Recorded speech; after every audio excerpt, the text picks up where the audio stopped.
నమస్కారం.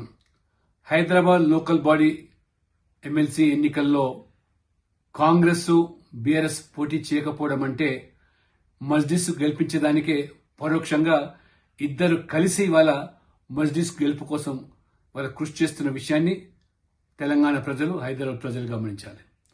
మతోన్మాద రాజకీయాలు నేర్పే మజ్లిస్ పార్టీని దేశ రాజధాని హైదరాబాద్లో వారు ఇవాళ పాముకు పాలు పోసి పెంచినట్టుగా ఈ రెండు పార్టీలు అధికారంలోప్పుడు ఏ రకంగా వాటిని పోషించాయో ఇవాళ స్పష్టమవుతోన్నది.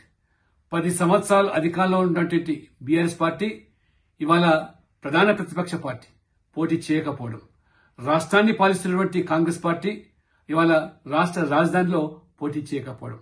కాబట్టి ఈ మూడు పార్టీలు, భారతీయ జనతా పార్టీ ఇవాళ తెలంగాణలో తిరుగులేని శక్తిగా ఎదుగుతోన్నది. మోదీ నాయకత్వంలో ఖచ్చితంగా తెలంగాణలో అధికారంలోకి వచ్చేటువంటి అవకాశం ఉందని గమనించి ఈ మూడు పార్టీలు ఒక పన్నాగం పన్ని పోటీ చేయకపోవడమే కాదు, ఇవాళ బీజేపీ అభ్యర్థిగా డాక్టర్ గౌతమ్ రావు గారు ఏదైతే బరిలో ఉన్నారో వారు గెలిచే అవకాశాలున్నాయి.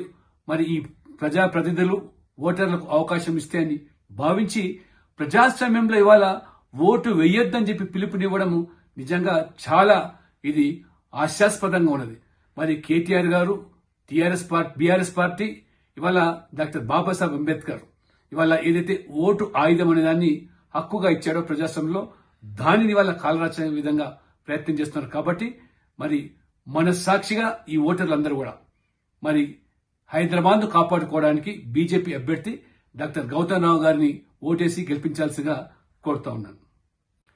నమస్కారం.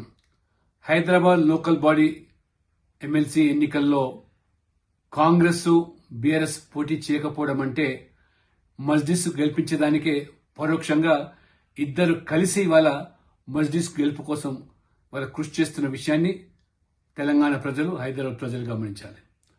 మతోన్మాద రాజకీయాలు నేర్పే మజ్లిస్ పార్టీని దేశ రాజధాని హైదరాబాద్లో వారు ఇవాళ పాముకు పాలు పోసి పెంచినట్టుగా ఈ రెండు పార్టీలు అధికారంలోప్పుడు ఏ రకంగా వాటిని పోషించాయో ఇవాళ స్పష్టమవుతోన్నది.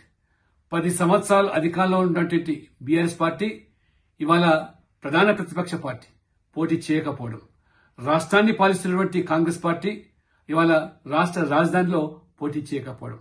కాబట్టి ఈ మూడు పార్టీలు, భారతీయ జనతా పార్టీ ఇవాళ తెలంగాణలో తిరుగులేని శక్తిగా ఎదుగుతోన్నది.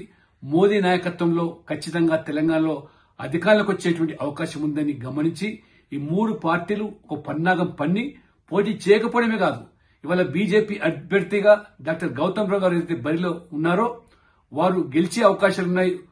ఈ ప్రజాప్రతినిధులు ఓటర్లకు అవకాశం ఇస్తే అని భావించి ప్రజాస్వామ్యంలో ఇవాళ ఓటు వెయ్యొద్దని చెప్పి పిలుపునివ్వడం నిజంగా చాలా ఇది హాస్యాస్పదంగా ఉన్నది. కేటీఆర్ గారు, బీఆర్ఎస్ పార్టీ ఇవాళ డాక్టర్ బాబాసాహెబ్ అంబేద్కర్ ఇవాళ ఏదైతే ఓటు ఆయుధం అనే దాన్ని హక్కుగా ఇచ్చాడో ప్రజాస్వామ్యంలో, దానిని వాళ్ళ కాలరాచే విధంగా ప్రయత్నం చేస్తున్నారు. కాబట్టి మనస్సాక్షిగా ఈ ఓటర్లందరూ కూడా హైదరాబాద్ ను కాపాడుకోవడానికి బీజేపీ అభ్యర్థి డాక్టర్ గౌతమ్ రావు గారిని ఓటేసి గెలిపించాల్సిగా కోరుతా ఉన్నాను.